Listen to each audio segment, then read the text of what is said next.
Hi, it's Joe again, and welcome to October, or as I think of it, Halloween Awareness Month. October is my favorite month for many reasons, and Halloween has always been my favorite holiday to decorate for. And I have amassed quite a collection of Halloween latch hook rugs. I'll start with this collage rug, which is actually 6 different patterns in one.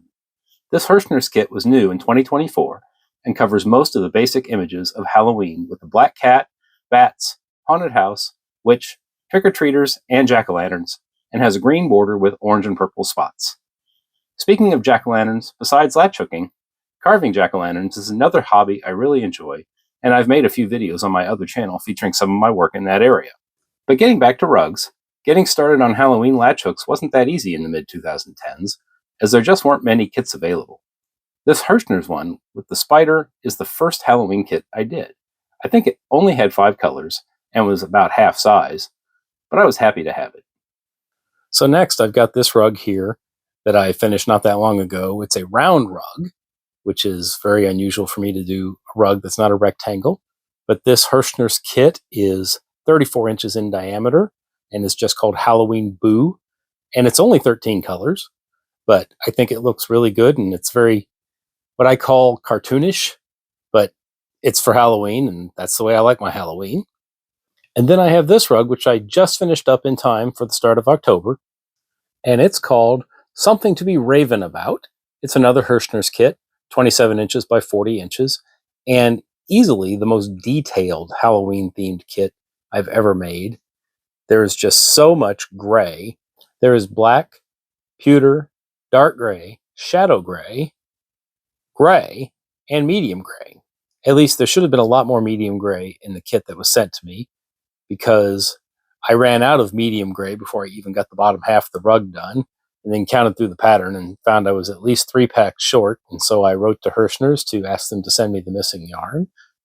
And after a couple of days, they confirmed that I should have gotten actually 4 additional packs of medium gray, and that they would send it to me.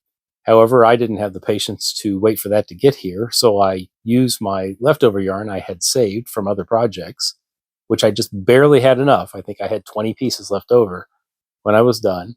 But I was able to finish this rug, and I think it's really interesting how detailed this still comes out, even though most of the bird and the background are the same 6 shades of black through gray, and yet you can still get lots of detail about the trees in the distance and the sense of fog and mist, and still have details of the bird and its wings. There's also some nice orange in the trees on the border of the rug down the left and right sides to kind of break up the gray and remind you that it is still fall. The pumpkin at the bottom is interesting too, in that most of the actual pumpkin is not orange, it's shades of brown, and orange and yellow are just used to highlight the eyes and mouth. Another early Herrschner's Halloween design is this Halloween front porch with a scarecrow. This is a full-size rug, and I tried to enhance it by putting LED lights in the jack-o'-lantern faces and porch lights, but it became too much of a challenge to get the lights to stretch that far and stay in place. However, this rug worked out very well with lights. This Herrschner's kit is a black cat in a witch's hat and pumpkins, with one of the pumpkins being lit up as a jack-o'-lantern, and it's probably my most successful use of lights in a latch hook rug. However, it is difficult to hide the wire from this mythical beast, who is addicted to destroying wires. Next up is another recent Herrschner's kit, I think from 2023. This is just 3 jack-o'-lanterns in front of a background of a spider web and the words Trick or Treat in green. The size is a little unusual, as it is 40 by 20. Speaking of vertical rugs, here are a few more of Herrschner's earlier offerings. This simple vertical banner is only 11 inches wide and 3 colors, and is good for hanging up in a tight space. And this one was the second rug in the 2-pack, and used a lot more of the lime green yarn. I remember making these rugs, and Herrschner's made a big mistake in packing the yarn, because I came up way short on black yarn, but I had 3 extra full packs of orange. Thankfully, I was saving all my extra yarn back then, so I had plenty of my own yarn to finish the project. This next one is another Herrschner's kit that is similar in dimensions to the previous 2, but is a bit more colorful and features a skinny haunted house. This one started out as a free pattern download from Herrschner's, but I enhanced it a little bit. The background in the original pattern was just plain purple, and I like purple, but I wanted to spice it up a little. So I tried to imagine what the wallpaper would look like in a witch's house. So I ended up with 2 shades of purple and a little yellow stripe and I'm pretty proud of this little rug. Next, as you can probably tell, is not a rug, but a plastic canvas bookmark work in progress that I was working on last year. This was a Herrschner's kit, but I mainly bought it for the pattern so I could make latch hook rugs out of it. These are made on 5 hole per inch canvas, so they're only a little over 8 inches wide, but they are the perfect width to display in the windows on the sides of my front door. This next rug is another adaptation of a plastic canvas pattern, and this was highly experimental and was a limited success. The pattern came from this kit, which I planned to follow and just fill in the background with purple. However, the pattern has backstitching, which is sewing thread directly over the top of the completed pattern to add detail, and is a technique that isn't really suitable for latch hooking. I could have doubled the pattern and left space to add these black lines, but this was an experiment, and I was using a piece of scrap 5 hole per inch canvas that exactly fit this pattern. So I tried to show these lines in the windows and doors and pumpkin and candy corn and everywhere else by hooking on the vertical strands. It wasn't a complete failure, as it looks okay on the candy corn and in the large window, but the pumpkin and door and smaller windows are a mess. Other problems are that the bat and spider at the bottom don't show up at all against the purple background, and the words Happy Halloween wouldn't show up no matter what I tried, which included double stranding the letters and the surrounding threads. I think trying to make letters that are only 1 thread wide on 5 hole per inch canvas just wasn't going to work. Another experimental project was this pillow, which didn't involve any special latch hooking, but at the time, I had never turned a rug into a pillow, nor did I want to. But my daughter really wanted me to do it, so I made a deal with her. This rug was part of a Herrschner's 2-pack, so I said that if she would hook one of the rugs, I would promise to try to turn it into a pillow. I let her pick the rug to do, which left me with this unexciting 3-color rug to do. But I picked out some appropriate fabric to use for the back and got some stuffing and called upon all the sewing skills I learned in 8th grade and managed to sew a passable pillow. My daughter, on the other hand, picked the more colorful rug and started making lots of mistakes and got frustrated after about 10 rows and quit. Or I should say paused, because she left the tub of supplies out to remind her to get back to it. I kept asking if she wanted me to finish it for her, and she said no, she was going to finish it, while she proceeded to never pick it up. This went on for almost 2 years.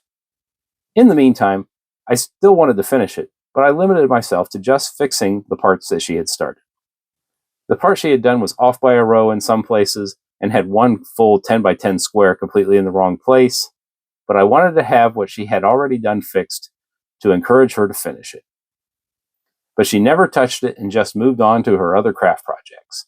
And eventually, it took my wife telling her that she wouldn't buy any more craft supplies for her until she finished the rug, which she always insisted she was going to do. So finally, after 2 years, for 3 or 4 days, she hate-hooked the rest of the rug and finished it and has never considered latch hooking ever since. I, however, because I can't seem to resist any Halloween latch hook kit, made these Herrschner's pillows, which were very simple patterns to hook, and the kids seem to love them as they keep them out year-round. Getting back to more traditional rugs, this is a full-size Herrschner's kit of an owl in front of a full moon with a witch's hat. And here we have another 40 by 27 Herrschner's kit with 3 owls, 2 of them with witches' hats and 1 with devil horns. Then we have another 40 by 27 Herrschner's kit with 3 witches' hats and a pumpkin, a black cat, some spiders, and some eyes. And here we finally have a Herrschner's kit with a witch's hat that has an actual witch in it. This is also 40 by 27. This rug here is unique because it is a rare self-designed rug. I have done many custom projects based off of patterns generated from pictures, and I've made many holiday rugs. But I haven't done many projects that I just drew up myself, and this was the first one I had ever done for a holiday. This was supposed to be the ground level view of a jack-o'-lantern, a witch's legs in striped stockings, and the bottom of a witch's broom. I made this on 5 hole per inch canvas, and I used all yarn that I had already had left over from other projects. The rug is approximately 26 by 18 inches. But even with all the witches around, kids will still go out trick-or-treating, as this full-size Herrschner's rug shows 3 trick-or-treaters, a cat, and a jack-o'-lantern all in silhouette. I didn't really like the idea of this rug, because it is pretty monochromatic, and I think it only had 9 colors. But Herrschner's got me again with a sale price that I just couldn't resist. Next is another 40 by 27 inch rug of a haunted house. This one is heavy on the main Halloween colors of purple, green, orange, and black, and is nice for a kid, but I would have appreciated more detail. Like this one, which I think is a step up. I think this Herrschner's kit came out in 2023 and shows a much nicer house, but I really appreciate the other details like the pumpkins, cat, ghost, skeleton, and witch in the moonlight. But my favorite haunted house rug, and actually my favorite Halloween kit, is this haunted house, which I think is from 2016, and might have been the first 40 by 27 Herrschner's Halloween kit. I remember seeing a picture of it on the Herrschner site about a year or two before I got it, and I knew I wanted it, but I was going to wait for a coupon. But a day or two later, it disappeared from the site. It took a year or two before it appeared again, and I ordered it right away when it showed up. Just like the previous rug, the house looks really good, but it's the side details that do it for me, like the trick-or-treaters, the pumpkins, black cat, gravestone, witch, lightning, and even how the front door is made to look like an owl. And here's my final Halloween rug, and the one I'm proudest of, which is a custom design that is a representation of It's the Great Pumpkin, Charlie Brown. And I say it's a representation because it is actually a combination of two scenes. The main part is the picture at the top with all the kids in their Halloween costumes, confronting Sally and Linus in the pumpkin patch. And then I added the silhouette of Snoopy rising in the moonlight, because I felt like I needed to get him in there to have the entire Peanuts gang. I did use a pattern generator to help with this, but I only used it to get the outlines of the pattern. Left Source doesn't seem to like making solid colors. It wants to blend colors to make new colors instead of just giving you white, red, black, blue, whatever. So the only thing I used Left Source for was the outlines, and I filled in the outlines with whatever colors I wanted. For something as simple as a two-dimensional cartoon, you'd think a pattern generator would have an easy time converting that into a pattern, but it tries to make colors that just aren't there. So instead of giving me straight white, it wants to make white with little dabbles of pink and green in there. So I didn't use the generated pattern except for the outlines, which is all I really needed for a two-dimensional cartoon image like this. Then I picked whatever colors I wanted to fill in the lines. I also created my own random dithering pattern for the sky, mostly to use up the various shades of dark blue yarn that I had saved, because I probably didn't have enough of any one shade to fill the sky. This is a 40-inch by 30-inch rug, and it is very heavy because I made it on 5-hole per inch canvas, which means it was 30,000 stitches. Thank you for joining me on this tour of my Halloween rugs. I still have a lot of rugs to show, and Christmas is likely to be the next theme, but I'm not rushing anything, and I'm going to enjoy October, and I hope that all of you do too.